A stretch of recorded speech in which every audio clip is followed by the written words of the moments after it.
Welcome to the We're Not Blowing Hot Air podcast, powered by Oxygen Plus, featuring amazing athletes and wellness-minded individuals who share how they elevate their everyday lives. On this episode, we talk shop with Madison Packer, a hockey player from the National Women's Hockey League with a reputation for her work ethic on and off the ice. Get ready to be inspired by this fearless athlete, friend, wife, mom, and mental health advocate. Hey everyone, welcome to We're Not Blowing Hot Air, Season 2, Episode 1. I'm Ben Johnson. Today we have Madison Packer here with us. I'm with my co-host, Lauren Carlstrom. It's great to have you, Ben. And hi, Madison. Good to see you. Thanks for having me, guys. How are you doing on this Friday? Good. We got warm weather here in Connecticut, so we're happy. We're hopefully going to go to the park after we pick our son up from daycare. Oh, that sounds All fun. right. Yeah, it's gonna warm up here next week, so we're crossing our fingers. Well, yeah. Once again, just thank you so much for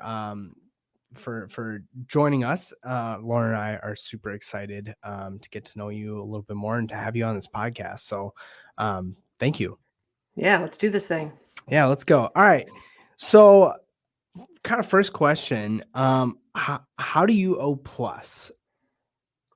Yeah, so I use Oxygen Plus mostly when I'm training in the gym and out on the ice. My primary area of focus is hockey, obviously, but it's been a huge tool for me in the gym when I'm lifting, doing quick hit workouts just between sets. I've actually turned my teammates onto it a little bit out on the ice. We use this skinny. It's easy to use through a face mask. So I got all my teammates hooked now. They were actually bugging me at practice yesterday to make sure I bring some to the rink tomorrow for the game. So I use it mostly in the gym on the ice, like I said, but I'm also just bought a new bike. So I'm looking forward to giving it a try out on the bike this spring in the off season. Oh, that's fantastic. I mean, we actually there was an independent study done on our product in the UK. It's on our website if you want to check it out, or any of our listeners want to check it out. It reduces, I think 24%. It helps reduce the buildup of lactic acid and speed up recovery. So it's pretty awesome that using it, and it was a cycle test that was done. And so really cool to hear you say that you're using it for training to help like perform better and train longer, because that's definitely something that happens and works with our product. So very cool. And as a hockey player, I mean, wow, you so need it on the ice. Like you're going out there, a quick sprint back in. That's like how you need it. Yeah, I can imagine. I mean, after a couple of shifts on the ice or whatever it is, I mean, I bet I would be absolutely gassed. I mean, even when I'm playing pickup hockey, I'm like, holy smokes, I don't know how these pro players do it. But I'm sure you probably notice it a lot.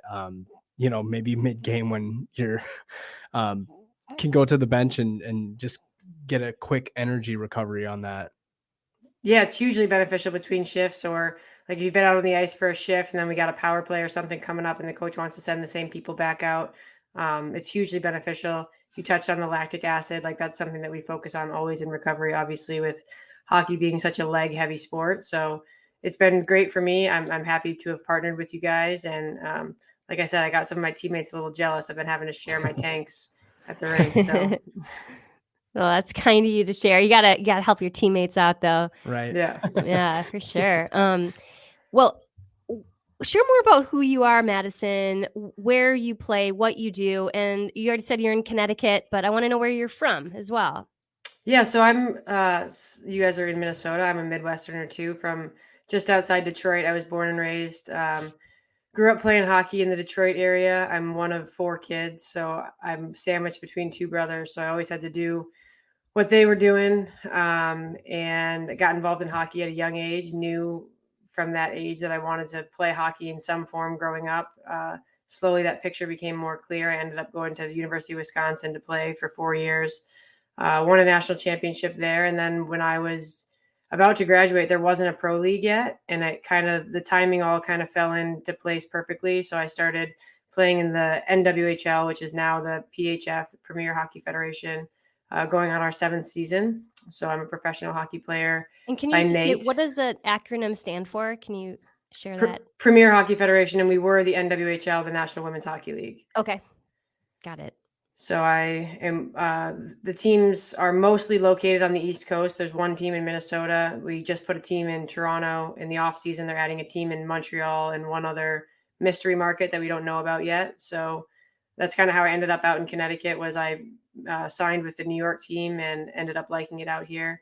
And so I settled out here for the time being. The New York Riveters. Yes. Yeah, and wow, what's the origination or origin? Yeah, Is that how origin, just to right? say it normally of that team, the name? So it's kind of cool because the Riveter has a Detroit tie too. So Riveters were the women that worked during World War II in the factories.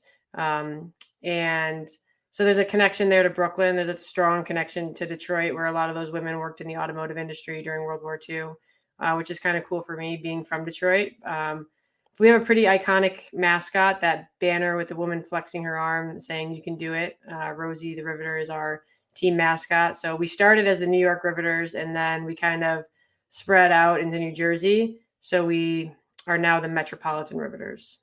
Oh, all Yeah, right. that's awesome. Yeah. And Yeah. you're in your seventh season, is that right? You've been playing for like 5 to 7 years, and you want to do probably 5 to 7 more, or what? Tell us about your career and where you're at in it. Yeah, so this is my 7th season. We had a condensed season last year because of COVID. So there were only a couple games last season, but we played up in a bubble. The league started in 2015. We started with 4 teams.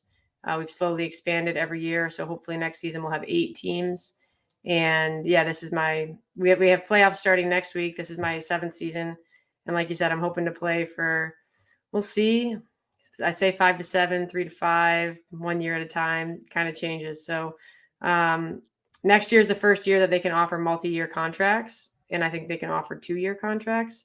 So we're not quite where the men are with offering like longer deals and things like that. But hopefully I can get a 2-year contract and see how things go after that. That's awesome. Well, O+ can, take you further. So Yeah. well, that's awesome. It's really cool to just see your hockey career and just kind of see where it goes. What is typically like the length for someone in your league? Like how long do people typically play? Yeah, so it's kind of a test because the league is so new, right? I've been in it for 7 seasons and this is our 7th season. We're going on the 8th year. So there are, I'd say 5 or 6 of us, I think, that have been there from the beginning. Outside of that, the average career length is probably between 2 and 4 seasons, depending what market you're in and who you are. The goal is to see that grow, obviously. Mm-hmm. On the men's side, you see players playing for a lot longer. So as we are able to offer higher salaries and more permanent living situations and benefits and things like that, all these things that have rolled out in the last couple seasons, I think you'll see players coming in right after college and staying for longer because they don't have to worry about what they're going to do next. Right now, there's that concern, right, where we're not making a huge wage. So how do you only focus on hockey when you have a career outside of that is where we've been stuck kind of. And so now next season salaries are going up, the cap is increased. And so over time, I think the hope is that you'll see players with a little longer careers in the, 7 to 10, even longer range. Good to hear that. Yeah, that's awesome to hear. It seems like the sport of hockey for women, it seems like it's growing and growing a lot more. What probably has been like the biggest challenge in terms of like growth for this league? Yeah, for sure. I mean, I think visibility, right? Mm-hmm. Oxygen Plus is a great example of a company that invests in women. For a long time, women have been viewed as a risk and in some areas a liability when it comes to sports, right? Companies want to see a return on their investment. And how does that look? You look at the WNBA and they're crushing it. But even the WNBA right now, when they get a deal, 80% of that deal has to go to the NBA, which is maybe something that not everybody knows. But so these women are like, hey, we want to branch off and like we can stand on our own. We've been partnered with the NBA for 25 years now, I think 26 now.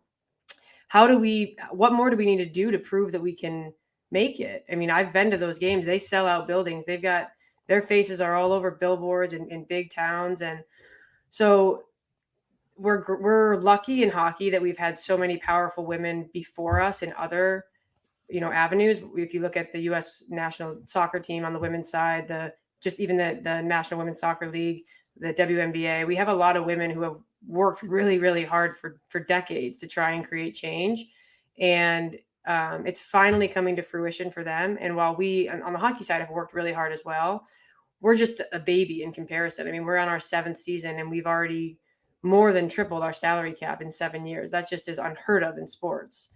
And it's because we've had so many other women before us to kind of model ourselves after, and they've done the work. They've proven that the product is worth investing in. And it's, someone just said the other day, I don't like the phrase bet on women. I like invest in women, because bet is a gamble and women have proven themselves to be valuable in the workplace.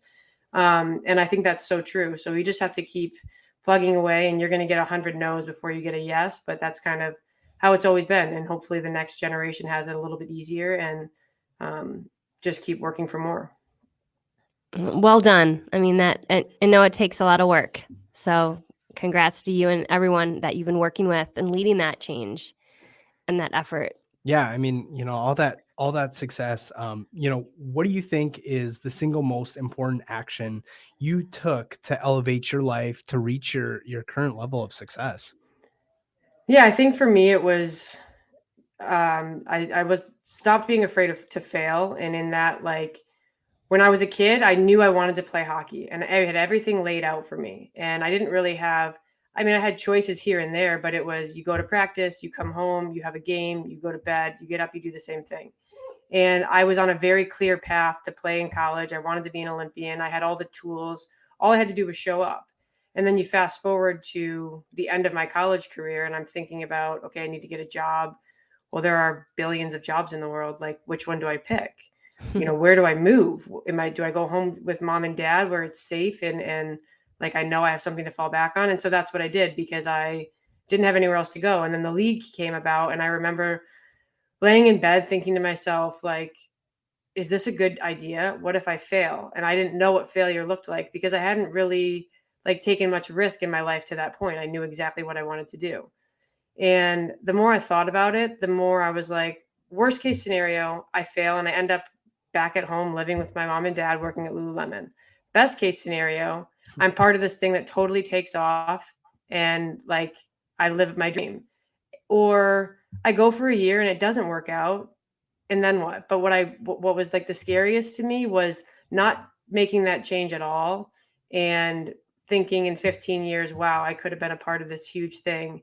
And like, it was kind of tormenting to sit there and decide, okay, do I take a risk or do I stay in my comfort zone? And so I decided to move to Brooklyn. I was going to do it for 1 year and see where it went. And I ended up sticking it out through a lot of the muck. And there were a lot of times where I wanted to quit, but I just kind of went back to that moment where I was like, I took a chance on something that was uncertain, and it's finally started to pay off years later. But my life could have been totally different if I hadn't made that decision. Well, that's awesome. I think a lot of people can relate to that story, especially even in the past couple of years. I think a lot of people have just been like, I don't want to stay where I'm at. I want to go do something new. And I think a lot of people are finding new avenues and new spaces that they want to enter, and just kind of not being afraid to fail, which is, it's bigger than it sounds, and it's, but no, that's really awesome to hear that you kind of went with your dreams and you followed those. So yeah. And knowing like failing will teach you the lesson, right? Like you're always going to get something out of trying something. And yeah, for sure. But yeah, so it's like a bit of FOMO or like not wanting to ever like regret having any regrets, Yeah. Well, that's amazing. Well, so you've had some great opportunities you've seized. Is there anything in your life, Madison, that like maybe even the one hardest, single, most difficult thing to face? Could you share about that, what that was and what that meant or means to you? Yeah. So about a year ago, my best friend's brother passed away suddenly, and it was world shattering. The pandemic has been hard for a lot of people, and kind of leading up to that and through that, like I've lost a lot of people close to me, but This was right at the end of the hockey season. So we had just come from being on like the highest of highs where we were in a bubble. We were on NBC Sports. We were doing all these like trailblazing things. And you come home and you're excited to celebrate that. And the day after we got home, we found out that Brandon died. And I'm sorry. I didn't know. Yeah, I didn't know like what do you do with that? And so it was kind of a double-edged sword for me because I lost this person that I loved and cared about. It was my best friend's only sibling, but also he was my skills coach. He was someone that I connected with through a game that I was still playing, a game that I loved. And over through the spring and over the summer, like I didn't know if I was going to play hockey again because I was hurt. And I was reminded constantly when I went to the rink, like by my friend, by my teammates, like this thing that I loved was kind of like poisoned in a way by the memories that I had with him and just with my friend Becca, like seeing her every day was hard. Excuse me. So I also was like the typical athlete who doesn't ask for help. And I'm just like, oh, I'm fine. Like I'll get through it. Like I didn't break my leg. I can't see something's wrong. It'll all work out. And I finally asked for help. And, I'm in my life, I'm a big advocate for mental health and things like that. And I realized that I was so willing to help other people and talk about it for them. And I wasn't willing to sit down and be like, okay, like there's something going on here. I don't know how to fix it. I don't know what's going on. Let's talk about it. And in that, I learned that I was going through two things, right? I was grieving my friend and that loss, but I was also kind of grieving the loss of a part of a sport that I loved. And how do I get that passion back? And it was really hard. It took a long time to love the game again. It took a long time to reconnect with my teammates because it felt kind of like, the team was gone when all this was happening. So it was just her and I going through this thing together and trying to figure out which way was up. And it was really hard. And honestly, only in the last couple of weeks have I been able to really talk about it again. Have I been able to really feel what those emotions meant? And if there's a learning curve in any of it, like take some things away from it and really enjoy playing hockey again. I think last weekend we played some games. That was the first time in a long time that I really had fun playing. And it's just because I've learned to kind of cope with it, but it was hard. It affected every aspect of my life. And it was also going through it during a time when we couldn't be together because of so many different things. So Madison, if I could just ask a follow-up on that, you think is the lesson maybe to, in what you experienced, to have your own process with it and take the time? Or, I mean, do you think it was like the reaching out, or both? I mean, I'm sure there's people who are listening or will listen to this who have lost people or will lose someone they love and care about. Like, what do you think? I mean, what do you think is some comfort in that process that you've just gone through? yeah, I think for me it was two things. It was one, learning how to be emotional and like feel my feels, which is like kind of cliche the first time I heard it. Um, my wife was like, "You don't feel your feelings." And I didn't know what that meant. But like really like sitting and like feeling like hey, like I like feel this type of way and understanding what that means.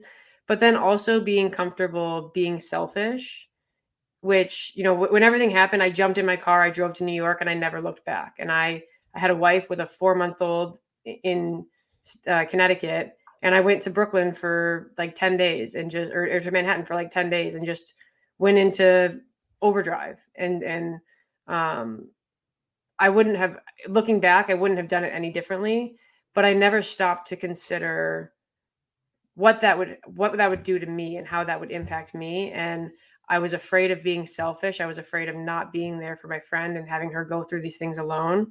But I learned in the process that I hate the term selfish. I think that we need to be self first in a lot of ways because almost no one else is going to put you first. And when you're going through something like that, you have to be comfortable setting boundaries, and you have to be comfortable knowing that someone else might be in place A in their process, but you're in place B. And it's okay to say, hey, I'm just not there yet.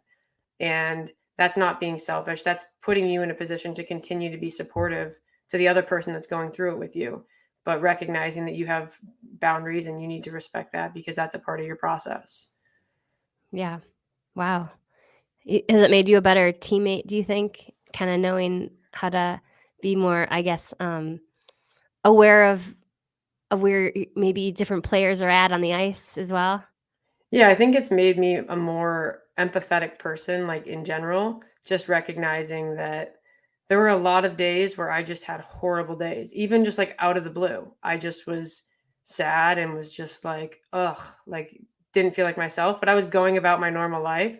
So it just gave me a different perspective on like you go to the supermarket, you can clearly tell when someone's having a bad day. Like maybe that person is really going through something, right? So just Yeah. having more empathy towards those people Yeah, for and sure. taking life a little less seriously. Like Mhm. there's so many other things going on. Mhm. So yeah. Yeah.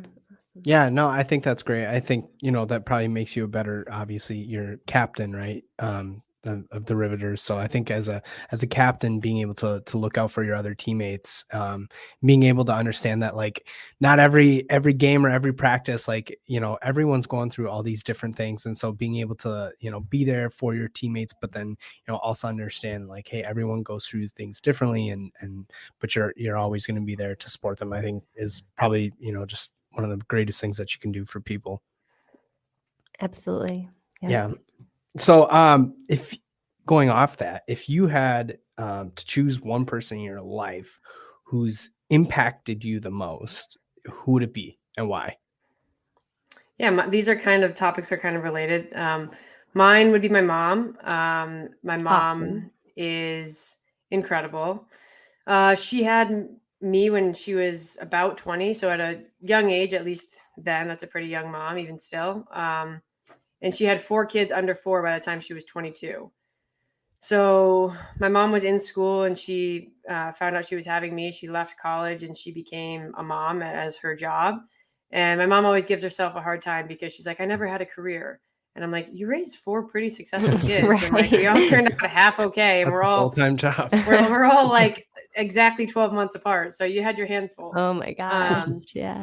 but she just, when she found out she was having me and then raised the rest of us, she just never really looked back and just became a mom. And in a lot of ways, we kind of grew up together because like she was a young mom figuring it out as she went, and she had all these young kids. And then by the time I was 10, my mom was the same age as I am now, 30. And so we had this like cool young mom who was running around, taking us on field trips, doing all the fun stuff. Yeah. And then as I continued to get older and get more serious about sports, my mom is a phenomenal athlete, like in her own right. She was a set state records in Michigan for powerlifting, like incredible runners and marathons, Ironman races. And so when I was training for the national team or I was training to go to college, like my mom was my training buddy. Like I'd grab 20-pound dumbbells, she'd grab 25s. Like she pushed me always to be better. And it was a competition. And like, because she was so athletic, it was a true competition. And I think it's unique that like while parents, they all say, oh, we put our kids first, like it becomes about the kids. Like not all parents adapt to that well and right away. And my mom had 4 kids who were all American athletes, all stars, and my mom was that too, but she gave that up so that we could have that.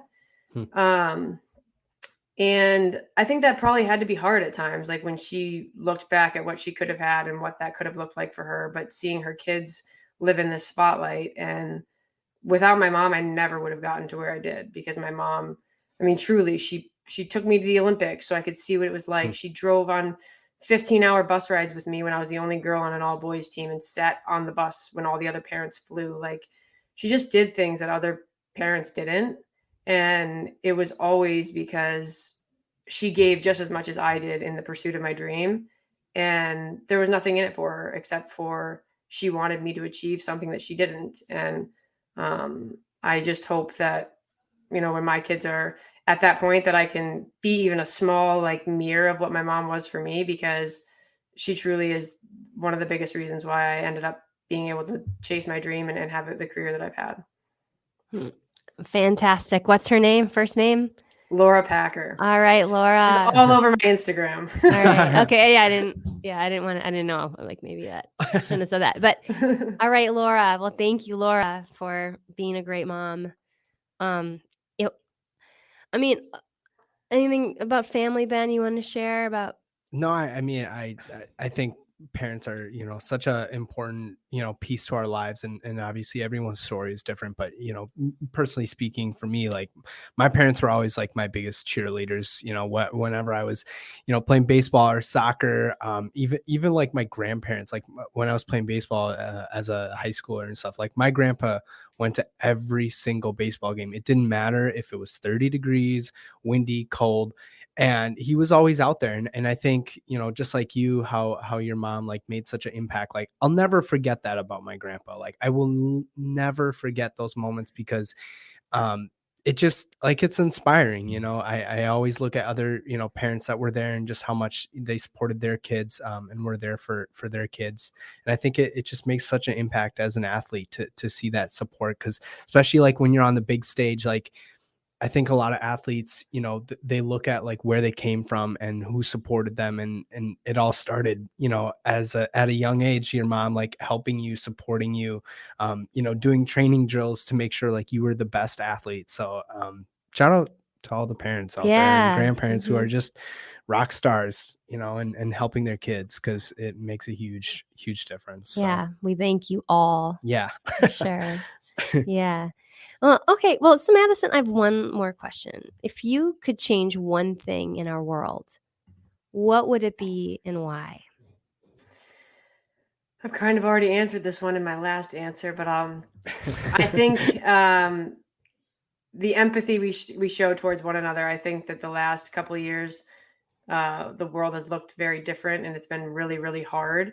And I think it's easy to lose perspective when like things are going well and you've got it all. But I think we as human beings were kind of like clicked back a notch when we all had to go into our homes and the future was kind of uncertain. And I don't say that in like a good way, like we needed that, right? But it just changes what's important, I think. And it also makes you recognize that life is hard, and like while we might disagree with people or whatever, like we're kind of all in this thing together. And um, like I said before, like you don't ever know what someone's going through. And at the end of the day, like life's too short to be anything other than a good person, which is like Mhm. so cliche to say, but it Yep. really is. And I think that for me in the last couple of years, like I've become a parent. I've gone through a really hard loss. I've had a lot of things change for me that have changed my perspective on life and just the things that are important. And um the value of my teammates. I used to just, oh, you're part of a team and whatever. Now it's like I really want to get to know all of those people and their stories and how I can help them, even if we don't ever play together again. Like, how can I connect with this person? And I think for me, it was not having access to those people. Like, I'm the kind of person that used to just like when my wife was out of town for work, I'd like drive up to the Cheesecake Factory and sit at the bar and talk to a stranger because I just like crave human interaction. Right. For sure. And so for me, like the parts of it that I missed the most in being separate from people was like the compassion that people show one another, the stories that you hear from people, like getting to meet people from all different walks of life. And I think far too many of us just don't have empathy for other people's stories. And I think if we showed more empathy, a lot of the big problems, right? Like you think world hunger and like water, clean water and things like that. Like those are huge, monstrous issues. Absolutely. But if we all changed the level of empathy and humanity that we showed just on a daily basis, some of those bigger problems would begin to solve themselves. Yeah, for sure. Well, wow. Wise and really, really, really good at hockey. Yeah. Well, if that was that easy, someone would have done it already. So Right. No, For I mean, sure. but it takes all of us, right? Like you're saying, it really Mhm. does. And I think you've reminded me and Ben of how to be and how to think about going to the grocery store differently, at least. Like it Yeah. is the day-to-day thing, and so thank you for reminding us of that. I got Yeah. into it with a guy at the grocery store over a chicken pot pie like 3 months ago. There was one left. I was there with my son, who was less than a Mhm. year old at the time, and I put it in my cart, and this guy just went bananas. He's like, Oh, "You took the man. last pie." And I'm like, Did you "Dude, keep it? no." I was like, "Dude, you can have it. My son and I don't need to eat tonight. It's fine. We'll just go over to Oh. we'll just go over to the frozen section and find something over there." Yeah. Yeah. Oh my God. I think, yeah, you really got it. Like I said before, just understand that everyone's, coming from, like, probably my biggest like pet peeve is when I'm driving my car and someone's whipping by me, and the first thing that I want to do is judge them and be like, man, what are you doing on the road driving like that? But at the same time, it's like, you don't know, like, maybe he's rushing to the hospital, maybe he's late for something super super important, and so it's so easy to judge people quickly like that, and or whether you're shopping or whatever. But you just have to like take a deep breath and then realize, like, you know what, like, life is too short to worry about this. Like, let him have his pot pie and And eat it too. and just go with the flow. Yeah. Where can our listeners follow you and learn more about you and what you're interested in? Yeah, so I am on Twitter. My handle is Madison_Packer_. I'm on Instagram. My handle is mpacker14. It's been awesome just to get to know you more, Madison, and just to get to know about your career and just some of your passions and what makes you you. So yeah, I mean, it's been a super fun episode. Thank you guys. This was fun. Hey, thanks for listening to We're Not Blowing Hot Air, hosted by Lauren Carlstrom and me, Ben Johnson. Today's episode was produced by Heidi Norman and was edited and engineered by Scott Deming. Do us a solid and share, subscribe, rate, and review wherever you podcast. And follow Oxygen Plus on all social media platforms for the latest and greatest happenings at O+.